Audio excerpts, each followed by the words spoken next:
第一次总是又快又短。好，各位听众大家好，并且你们听到的干话，我们是一案半，然后这个是一案半新开的一个 podcast， 其实也不是新开，就是唯一目前第一个 podcast 的节目，叫做喜剧谋杀。对，因为我们觉得就是不管是再怎么样悲剧，再怎么样血腥的事情，跟着时间沉淀一下，放一放之后就会变成喜剧。好矛盾哦！对，喜剧谋杀，对，笑着谋杀你，噗嗤，笑里藏刀的概念。所以呢，我们就决定要录一些这样子，可能是由我自己，然后有时候会找一些台湾现役的喜剧演员。当然，如果退役的喜剧演员想要来参与咖，其实也是可以。然后就用他们的段子，那用他们的笑话来把这些东西变得比较有趣，然后没有那么暴力，但是可能很黄，很黄很暴力。我们没有，他也是18+，只不过不是暴力的18+。好，还没有跟大家介绍，然后这特别来宾就一直插话，这个人呢，就是我们的喜剧机关枪。现在不能叫喜剧国中生，要喜剧高中生。喜剧高中生来福，大家好，我是来福，嘿嘿。你要不要先跟大家介绍一下你啊？就是你最近在干嘛？哦，其实按照道理来说，这个时候不应该出现在这里，因为现在我是高3生，然后明年1月就剩不到100天就是学测，然后我昨天晚上本来预计我是要读英文，我完全在写这个东西，我还一直看那个一大堆就是相关的东西，我觉得我的时间浪费在不应该做的事情上，很难讲啊。说不定英文考试不是会有作文题吗？对，会不会有可能会有相关的东西？不知道。哎呦。但是要写起来也很难写啊，就是你要用英文叙述一个杀人犯或者是一些什么案子，不觉得那真的很奇妙吗？那你知道我其实是一个我其实我英文是很菜的，就是真的菜英文，但是我最早学会拼的英文单字啊，就是 murder。murder 对 murder 虽然蛮有规律的，但是好像不是这么回事吧？对，就是最早是在什么时候接触这个？就是看美国恐怖故事啊，然后看什么 murder face 啊，suicide 都是学到这些东西，完全都学到不是正常绘画会有的东西，对，很黑暗的英文。Did you know murder? No, whoa, hold on, buddy. 好，那为什么要找来福来聊呢？因为今天要聊的一个主角，其实也就是跟来福很有关系。这个真的是特别厉害，这个凶手，这个凶手本身在台湾非常有名，然后他跟来福的渊源很深啊。你不能这样讲渊源。不是，我要跟你讲，就是这个艺名来福啊，我本来以为这会是一个很新颖的一个名字。谁告诉你的？因为这个其实不是我取的，是我的同学取的。然后我想说，哇，来福这个名字应该会很有福气吧？然后就到处去狗啊，树，就是任何非人类的都是用这个名字。然后到后面我们今天要聊的这位叫林来福啊，他是我们10大枪击要犯之首。你是10大笑声分贝之首。对，那个我的笑声也还蛮有杀伤力的。对，这个大家可以看一下靠北那个粉专不见了，靠北单口喜剧之前很常有靠北我的那个笑声嘛。那我现在在2.0在靠北。没有啦，那个笑声已经有点退出江湖了。对，现在是哦，现在是哦，因为江湖上人称哦。其实你要知道，他很早就在comedy哦，他大概是今年疫情前大概3、4月的时候，他就开始在只不过可能到现在才有人就是开始去骂他。对，他感觉就是中年大叔这样，这样子，好像哦，那个中年大叔的特质素养。而且我其实因为我其实这一年，应该来说这一年才开始正式涉足这种喜剧圈，然后跟大家一起写笑话、想笑话、看笑话这样。那我就发现，就是很多喜剧，我们就不要讲这么明啦，反正就很多喜剧观众，他们很热心，几乎周夜都会报道，然后听大家讲笑话，然后笔记做得很认真、很用功，笔记做得很认真。然后我就一直很期待他们会有什么很厉害的笑话，但实际上好像你这种不写笔记、不做功课的人都比他们好笑很多。就我确实是上课不写笔记、不做功课，就你自带就有一种笑场。而且你刚刚讲说来福是因为同学觉得同学取的，他就是因为那天那是我要决定说我要进喜剧圈，你要进军喜剧圈，你要出道了。不是啊，我就想好，我要开始。你没有先找一个经纪人吗？找经纪公司来。对啊。随便找。如果那时候有经纪公司的话，我的笑声被骂，我就可以拍一个影片，不是我的错，都是人家。有哪一个小孩子在被这样子说笑声很难听，会觉得很 OK 的、啊？然后到后面他说：“哎呀，是我记错了啦。”所以我一直以为来福这个艺名其实跟那个大笑的英文有关系耶。其实真的没有想那么多，真的那个时候名字的来源是。我那时候是决定说，因为你看人家讲喜剧都有艺名干嘛的，我就问我的室友说：“我要有一个艺名，你帮我想一下。”然后他就说：“好，我帮你想。”然后隔了一个晚上之后，然后他跟我说：“我想到了，你就叫来福吧。”好像在叫狗哦。对，而且他是在上课的时候跟我讲这件事情的，然后就被老师听到，老师就问说：“你们两个在讲什么？”然后就说：“没有啊，老师，我只是觉得他的艺名叫来福好像很好听。”然后老师就沉思了一下说：“有道理。”就是我还没有开始登台，这个名字就已经被全班所知了。其实这个老师很讨厌你吧？我不相信在老师的岁月当中，他不知道来福是给什么东西取的。他应该也知道林来福吧？这个不晓得，但是我看完他的就是整个过程，他的整个事迹之后，我发现其实他的生活、他的事迹真的很像 GTA 会干的事情。林来福的部分对林来福，因为刚刚也讲过了，他是10大枪击要犯之首嘛，他的生活就是一直 bang， 然后抢劫啊、杀人干嘛的。可是他这个其实也不能算是疑案，应该说他算是一个台湾治安动荡时代的完结。因为就是他被枪决了之后，10大枪击要犯这个也就消失了嘛。那台湾的治安好像就变得好了那么一些。你觉得有吗？你觉得台湾治安有变比较好一些吗？用你小朋友的角度来看，我不知道受害者不是我，所以我不能讲啊，因为是受害者才会觉得台湾治安不好啊。也是哈，而且可以算是说，他算是奠定了台中是庆忌之都的这个东西。这个我倒没有去，我因为那个他的犯案的这个范围几乎都是在中部，他很少在北部。好，那个时候警方搜捕他的时候，发现他在好像不晓得是在台中还是在哪里啊？他的那个一个据点里面将近有1个连的火力，一个连哦。他一个人拥有1个连的火力，那你还说台中不能是庆忌之都吗？就是他奠定的啊！你要知道那些子弹哪来的，就是从那边扩散出去。去吧，我把子弹就藏在那个地方，我把子弹全部都藏在台中了，大家就找去吧。原来是子弹王啊！所以其实不是公所发配的，就是那个警方搜查之后，有一些就是流往了市面这样。对，他其实被枪决的时候，很多东西其实我觉得他很多财产、很多子弹、很多的东西应该都没有处理干净吧？对，因为他的那个。他早期因为他也是赚了非常多钱，他靠着是因为那时候台湾是个非常淳朴的年代，你确定？就是赌场就台湾那个时候年代真的很淳朴啊，赌场林立，而且就是大家就是只开的一条街，就是那个时候有林森北路，只不过是赌场版的，这样叫做很淳朴吗？超级淳朴，超级淳朴，你的淳朴定义有点。然后他大概就是因为他赚钱的手法，因为如果一直靠着抢劫。没有什么那个嘛，而且可能来的钱不多。他靠什么？他靠的就是当人家有赌场的时候，因为他那时候的在道上的名称已经很可怕，叫鬼见愁。好像酒的名字哦。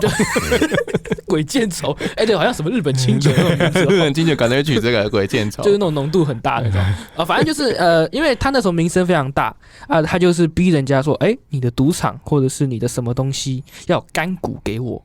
他就是靠这种被动收入。所以他才是创造被动收入、经济自由的。他就是那种靠那个地下投资，然后直接就是被动收入，然后赚得盆满钵满，他才有那么多的钱可以去买很多子弹啊干嘛的。然后他也招募了非常多道上兄弟，所以他那时候在台湾整个台湾都非常有名，黑白通吃。你有没有考虑在你的班上制造一下被动收入？你说在班上先有一个连的火力这样子，应该是有搞头的吧？没有啦，其实我在班上就已经是副班长了，这样子，就是我已经快一步登天了。所以你下一个要枪杀掉就是其实你要这样子讲好像也差不多，因为我在班上是副班长，副班长就是要负责点名，出缺席，我在这方面就拿捏的死死的，你知道吗？就是已经是会有被动的那种，因为这个权力很大啊，对不对？我看你不爽就可以进你旷课啊。可以吗？他没有来，他明明有来，你还记人家旷课，不能这样子吧？就是贿赂嘛，贿赂。所以我觉得你很有资格成为下一个林来福，喜剧界来福喜剧界的林来福。那你在看，就是像这个案件，其实现在其实不管是离你，其实离我也很遥远啊。他其实上个世纪了，对他其实伏法的那个年代，我1990，我才3岁4岁。我可能甚至上辈子都没活完。对呀、我还在妈妈咋抠的那个年代，就是完全不晓得，完全对这个东西是没有概念的。但是因为我们讲好要讲这题目之后，然后我自己也去爬了一些文，然后看了一些资料，就觉得说，他其实有几次很嚣张，就是在舞厅酒场，然后。其实你看很多那个外国的电影是乌兹冲锋枪，对，乌兹冲锋枪哦，真的很屌。就是当我们有时候看到一些国外的那个黑道片，是不是一进来就 biang biang biang 往上开？对，他就是这样子，那是他教坏人家。其实这个文化是从我们台湾传过去的，这样子是在教坏美国黑帮。就是比如说到敌对阵营，到那个敌对阵营的时候，就先把枪上膛，biang biang biang 开3枪，然后威吓一下大家，这样。他乌兹冲锋枪哒哒哒哒哒哒哒哒。我觉得很扯就是那个年代，他可以弄得到乌兹冲锋枪，然后你还能说台中不是庆忌之都吗？对。然后我在看这些旧的资料的时候，就发现说，他一开始踏上这个黑帮之路，其实好像有点命运多舛嘛，是不是？应该说他的小时候就像我们现在俗称的8+9一样，他不读书，然后家里的环境也不好，然后又爱跟着黑道去混，那他会变成，对，他这有点像你耶，不读书，跟着喜剧黑帮去混，晚上出没在林森北。哇塞，这根本就是可能就是林来福2世这样子。对啊，我继承他的名号，好像是你哦。那不过他就是那个，他会变成现在就是我们看到的这个样子，是因为说他之前有跟着一个大哥在混嘛，然后大哥开赌场，那时候我们也刚刚说那是个非常淳朴的年代，就是摊贩都会在赌场，因为赌场人多，就会有很多什么香肠摊在那边设立嘛，他看到他的短去吃香肠都假面挤，然后他就想说，干啊，这样你要送我买假挂麦，然后就直接跟人家吃了几根香肠之后，想拍拍屁股走人，人家就说，冲啥？你要提钱啊？他就说我下面在提钱，我大都没提钱，你直接冲啊？他就说，你是你大啊，你是什么卡小？然后就不爽了。我就不爽，拿刀把就噗噗2下就刺死了。我现在才发现，你讲台语的跪靠真的有那种。我第一次听你在讲，你在练台语跪靠个尾巴，你在冲那条。学坏了，完蛋了。拍到我们汤给啊！真的，好啦，我赶快改一改啊！这江湖口味太重了。对，就是他的那个故事叫做，就是为了一根香肠嘛，为了一条香肠，然后踏上不归路。结果我后来在看这东西的时候，你知道那个电影《Manga》，它里面就是那个什么赵又廷他就有讲一句对白，他说。就是那个时候台上电影很前面吧，他说为了一只鸡腿踏入黑道这样，对，然后大家都以为那是开玩笑，其实这个好像真的是有出处，对，只是电影把它改编成鸡腿，看起来比较可信，比较大只一点，感觉比较有价值一点。因为香肠现在夜市多少？好像也才30块左右，30块。然后你再看看之前，就是1970、80的时候。可能才10块钱吧。对。那你付不出来吗？你只是不想往口袋掏铜板而已吧？你只是不想掏铜板。鸡腿好像比较有说服力。对，鸡腿比较大，所以就吃的比较饱。而且其实顺着邦嘎，因为我们家我现在住在那个西门町那边，然后我们家的斜对面就是有一个叫做万国大楼，那个地方我是住了快半年之后才知道，那个就是西门町万国帮的根据地。哎呦，它整栋就是万国帮的。哇塞！所以它2楼、3楼开始上去就是舞厅。然后每天晚上都是很嗨，然后但是都是嗨很老的歌这样，所以你有一种广场舞大妈在那边的错觉，然后赫然发现，哇塞，黑道也跳广场舞的，就是有年代的歌在，还偶尔会有几首谢金燕，但是原则上，难怪你花了半年才能够理解。没错，如果他如果是放抖音的歌的话，你可能马上就知道这是黑帮。对，然后那个地方就是它其实1楼门口就真的有一个香肠摊，就有一个烤香肠的欧巴桑在那边。但是我觉得真正可怕的不是万国帮的黑帮，我觉得真的可怕是那个香肠老板是吗？是那个烤香肠的欧巴桑。为什么？你知道为什么吗？为什么？因为我们香肠现在不是有烤大肠吗？然后都有在卖个大肠包小肠，他也有卖大肠包小肠，他一套就是卖60块，那以现在的物价来说，应该就是勉强中间小贵。对，但是我觉得它靠北贵。为什么？因为它就是只有大肠跟香肠，没有加什么酸菜。对，没有，你看，你太可怕了吧！太可怕了吧！你看，你都知道加酸菜，连香菜都没有。哇塞，它比万国帮还黑。它是贵在什么？贵在纸袋吗？我不知道。还是说它是因为保护费？我不知道啊，它就是60块。那我讲完不知道会不会被他讲上。它就是只有大肠跟香肠而已。我想说，如果我当年是林来福吃到这个东西，我也会生气。我也会生气吧。一时之间仿佛能够理解他为什么会做出这种事。对呀，很怒然后在想说，为什么香肠摊不会去组一个工会这样子，就是一点都没有记起教训，明明就知道在黑帮面前会出事，然后现在还是重蹈覆辙，然后还敢卖那么贵。对，真的是。然后那一栋大楼就是那个邦嘎大拜拜的时候，就是青山王的时候。对，那如果有听众刚好有在这个时间前后的话，我觉得你可以去万国大楼看，他们摆出来那个顶桃非常非常热闹，就是都多的那种顶桃都是像中原普渡那样子。对，都是最豪华的那种水准。对。然后那你在看林来福的时候，你还有看到哪些？就是你这个年代，因为我们比较想知道说，用你的角度，用你的这个生命经验，有哪些觉得你是太不可思议了，或者是你觉得就是看完他整个故事之后，我真的觉得他的就是经历啊，他的所犯案的这些事情，真的很像我们在玩 GTA 会干的事情。就是他就是到处去杀人，到处去。所以你有玩过 GTA？看别人玩过啦。那你会想玩吗？真实世界版的吗？我说电玩啊 GTA 啊。电玩的话倒是还好，但是我觉得干这真实世界真的很刺激。那你有看人家玩过人中之龙吗？这个倒没有。我觉得人中之龙跟 GTA 两个，我觉得都。我是有听过人中之龙，它就是日本那边的那个，感觉他那边的文化的那个更深一点。他那边的人中之龙，他应该说2部作品都有很多的。除了黑帮，除了这种之外，其实他们都很多酷手的成分在。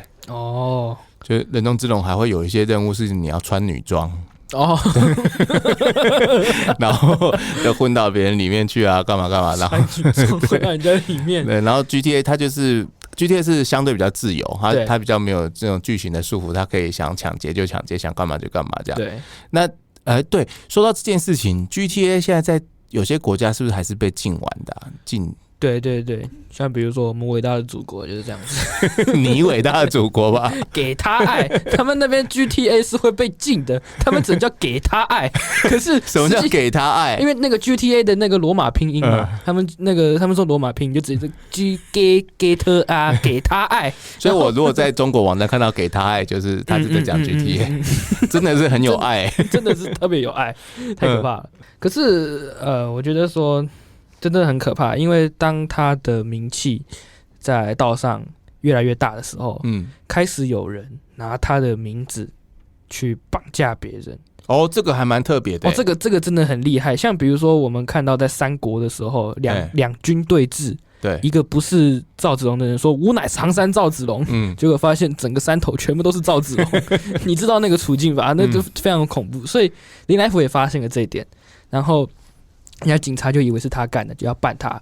他就冤枉说，不是我啊，他也没有办法去跟警察自首啊，因为他自己就有很多罪案在身，所以他怎么样？他自己当私家侦探，自己去找出他自己找出是谁哦，而且只花了3天，这也太有效率了吧？他真的非常可怕。你想想看，如果说当你一个那个案件，比如说你东西掉了去找警察，可能都要等个3-5天，他的效率比警察更高，而且一脚就直接踹到人家老窝里面。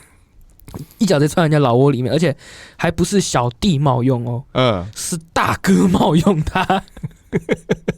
为什么大哥要冒用他的名义？就是我也真的不晓得啊。就是如果你一个大哥做到要盗用人家的名字的话，那你这个大哥会不会做的有点失败？对啊，有点俗辣。然后当他勒索，因为他只有成功勒索到人家钱的，他是用他的名义，然后去绑架别人，勒索人家钱。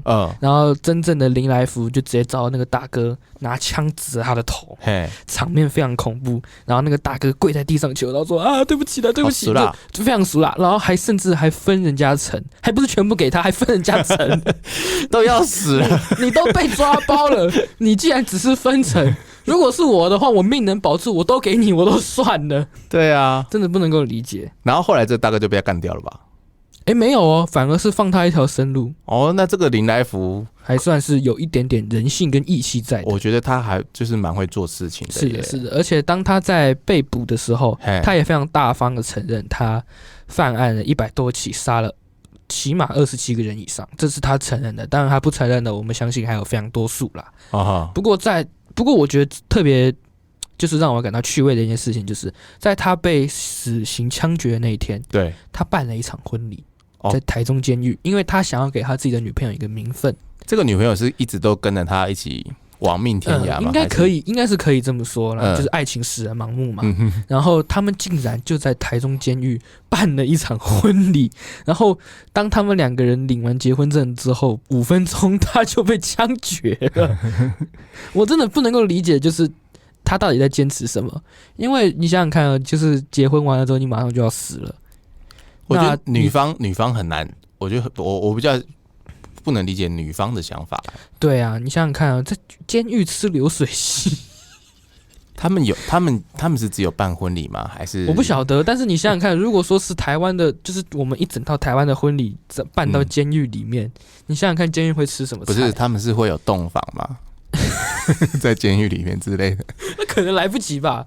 洞房人家狱警还会没人快一点啊，要行啊。因为我这几年就是这1-2年在研究台湾的疑案里面啊，就是好像有一个我忘记是什么犯，也是跟黑道有关的吧。然后他曾经买通狱卒，所以他在被关的那个10几20年当中，然后他的太太有怀孕。就是道上传说叫做精子强到飞出监狱，但实际上就是他买通了狱卒，然后就在监狱里面就是行房，所以他的太太才会怀孕。我想说怎么这么离奇，就是隔这一道墙还能够那个，那他到底得多大？那到底得多大？还是多远吧？有导航，就你凿出一个洞吗？比如说，就算最好的情况就是隔这一道墙，你得先凿出一个洞，然后还得要在半夜的时候让他醒着，然后穿过去那个墙。太可怕了！所以我觉得，就是我看到那个案件，因为我现在有点忘记那个是什么案件，因为刚好提到这个。那我就在想说，以林来福那样子的身份地位，还有这样子的身世，然后人家又同意他可以完婚，说不定谁知道可能真的有塞钱。对啊，因为我在网络上查到资料是那个台中监狱审慎决定后，所以可能是那个礼金到账了这样，所以他才同意让他办这个婚礼。那对，说到在网络上找，如果有一些这个网友，如果你们要找的话，你会发现你用那个林来福下去搜，就是不会出现来福，但会出现很多林来福，但是那林来福好像都不是台湾的对，就是在我们在维基百科上，比如说我们要搜林来福的事情，我们在维基百科上是搜不到的，我们只能够搜到10大枪击要犯。但是我们再往下滑一点的时候，我们是可以看到百度百科对他有非常详尽的报道。我真的不能够理解，是因为他杀了非常多台湾人，所以百度百科才给他那么大一个篇幅吗？哦，不能玩给他爱的国家，但是很崇拜林来福。就是实体版的这样子，可能你想想看啊，因为你如果真的有点开来看的话，发现它是非常非常长的。你看像台湾的政治人物，可能就篇幅就1-2句，就台独分子。可是人家是把他从出生到死亡的生平写得清清楚楚，而且其中还多了非常多戏剧化的一些转折。我不知道他到底在写小说还在写那个百科，就是玩电玩很黄很暴力不可以，但是社会实案大家就这样看这样。非常非常长，真的是非常非常长，非常可怕。我当连续剧在看，当连续小说在看，我看了5分钟我才把它看完。对，因为你还蛮常会用中国的一些网络资源。对，我真的觉得会不会就是抗日神剧没有东西拍了之后就变成抗台神剧，就把这些百科的东西挖出来，然后实际拍这样子。台独分子，台独分子。有一天中国拿林来福的剧本下去拍吗？对对对，然后我觉得很囧可就是那种爱国题材、民族主义，就是特别容易被人家使唤这样子。我忽然想到有一种理路，它可能会变成很像中国人拍的新版《水浒传》的概念。2、3、72好汉，然后10大枪击要犯。对啊，感觉好像会有这个，好像会有人脑洞去做这件事情。我已经找到致富的密码。以你对中国人的理解，其实是会有市场的，只不过可能就上不了央视，只能在一些什么地方台这样子。好，很谢谢来福今天帮我们聊了这么多跟来福有关的。可能是我的祖先吧，可能是我的祖先这样子。来福跟来福有关的，那你要不要聊聊你自己接下来的动态？就是我们知道前阵子在那个 Two Street Comedy 有一个就是要继承你的衣钵最强国中生。那个我真的是不知道，因为我在滑线动的时候，突然看到很多前辈对一个人津津那个赞叹。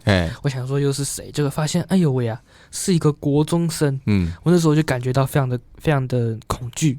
他说：“哎呀，我这个未成年的宝座要被夺走。”因为未成年的售票演员目前真的是。就是有售票真的是只有我一个，然后我想说，哇干，这个小孩不得了，他才国中，他比我更多的发展机会，而我转眼间已经要成年了。没关系，我们当年也是这样看你的。他们就是说啊，他的口才很好，就有我当年的风范。对，你看我就说，我们当年是这样看你的。哇塞！我跟你讲，他还有一个就是很大很大强项，就是远胜过你。是什么？人家是女生。真的没有优势，这真的没有优势。你想想看，如果今天是一个女生，女高中生，她来讲脱口秀，不管她的段子讲的好不好，她只要穿 JK， 台下的我相信一定是6块钱跟大家绝对会笑的变态，绝对会是笑开花。我呢，我不行，我穿的制服，你也可以穿那样看，你也可以穿那样看。我穿的学校制服有什么用？不过就像放学然后去翘掉补习来的小孩而已啊。那你就改穿女生的制服啊！我怕穿不下，没有那么大 size 的。我穿了一个裙子，蓬裙，说不定还有人往我身上丢香蕉皮。所以你会等到就是考试考完，对，才会全心全意投入这里面，因为也真的没有什么事好干的。学测完之后的高三感觉就没有，就是除了考大学就没有的事情了。感觉就提早放暑假了啦。所以感觉你大学已经稳上了。没，我们没有这样讲。到时候我没有考上，人家翻出来。先不要立 flag， 太可怕了。啊，其实最近学校跟家里也发生非常多的事情啊。这样子就有什么可以跟大家分享？其实我先讲，我本来是自己有想做 podcast， 而且第一集我就想用这个主题，但是人家说不能讲，但是我今天就要在这里讲。处男秀。你要知道，就是戏剧班，我是念复兴高中戏剧班的。然后我们戏剧班的传统是这样子，我们在9月底的时候会有迎新。然后那个在迎新之前，我们高2跟高3跟高1的学弟妹不能够有过多的接触。我们必须要对他们非常非常的凶。但是这一切都是因为我们在迎新抽完直属之后，会对他们有非常好态度上的转变。告诉他们我们是演的。我们其实可以对你们非常好。让你们对我们心怀感激。好，事情是这样子的。有些人其实高一的导师非常反对，他觉得学长姐就是考不上大学才在学弟妹身上找存在感，而且他真的有说这句话，我们非常生气。可是我们找高一的导师讨论过之后，他也没有再特别阻挠了，因为他也知道这是一个传统。可是在我们处理完导师之后，有5通1999打过来控诉我们这个行动。学校老师接到接到手软。而且这5份1999代表是什么？你知道吗？是5份自述书。非常恐怖。然后导致我们这个迎新本来应该是高1、高2、高3一起大联欢，变成高1没有参加，只有高2、高3自己一个人空在一个剧场里面自己玩。我就觉得说，为什么现在的高1可以这么草莓？就是当年我们也是这么过来的。我们当年什么话都没有说，我们就是好好的配合人家。你有看那个有闹上新闻？那个成功高中采草莓，对，采草莓，那个真的非常厉害。我想说，哇，如果我们学校也可以这样子，那就好了。按汽笛，学弟妹对不起。